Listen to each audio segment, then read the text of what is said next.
Bon, c'est vrai, sur le coup, tu te dis que faire à culture les morts, oh, c'est pas bien, faut pas rigoler de ça.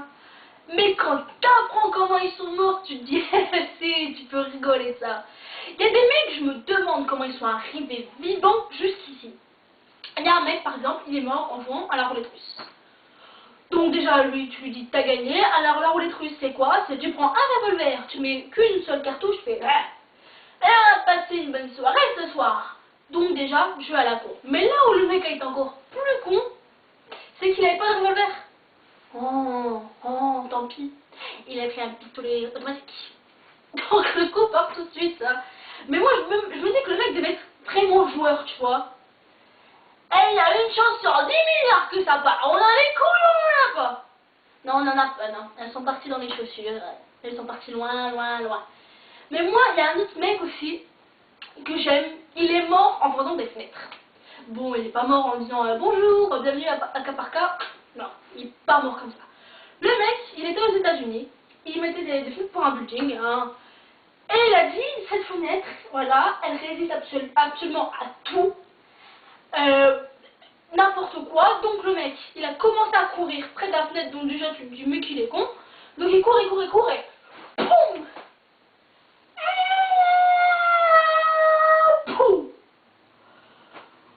Bon, je vous dis ça, mais il a pas fait ça au rez-de-chaussée, hein. 21 étages.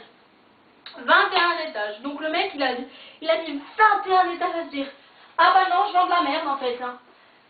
Non mais c'est dingue. Mais moi je pense aussi aux trois mecs qui étaient là. C'est le mec qui a acheté les fenêtres. J'imagine leur réaction quand ils ont entendu le poum.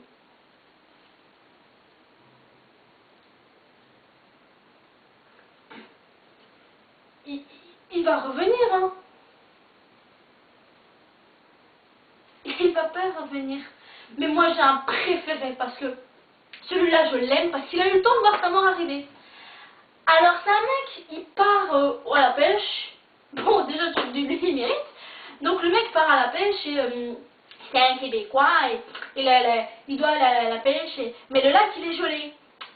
Et il peut pas faire un trou comme dans les dessins animés. Hein, parce que faire un trou avec une scie déjà c'est impossible. Et puis même...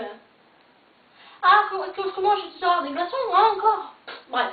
Donc, le mec, pour faire un trou, il prend une dynamite, il l'allume et... là, je pense qu'on aurait tous fait la même chose. Mais là où l'histoire devient quand même intéressante, c'est que je vous présente un nouveau personnage. C'est qui?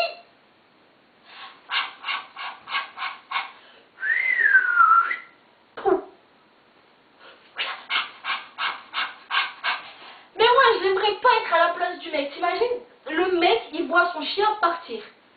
Mais il va se dire, oh non, tu l'as éduqué, Kiki, tu l'as même grondé parce qu'il te ramenait pas le bâton. Mais là, tu te dis, c'est maintenant. Et puis tu vois un chien, 300 mètres avec une femme, et il fait... Et là, tu te dis quand même, faut que le bâton, il arrive avant Kiki, il arrive. Hein.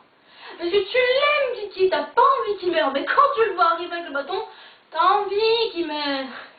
Mais non, le chien l'a ramené là. Et puis de toute façon, si le mec il aurait couru pour sauver sa vie, le chien l'aurait fait. Oh, il y a un nouveau jeu, ok. Il l'aurait suivi. Mais non, le bâton il a explosé ici. Mais moi je me dis, mais la dernière chose qu'a vu ce gars, de toute sa vie, c'est le regard d'un chien fier. Merci beaucoup.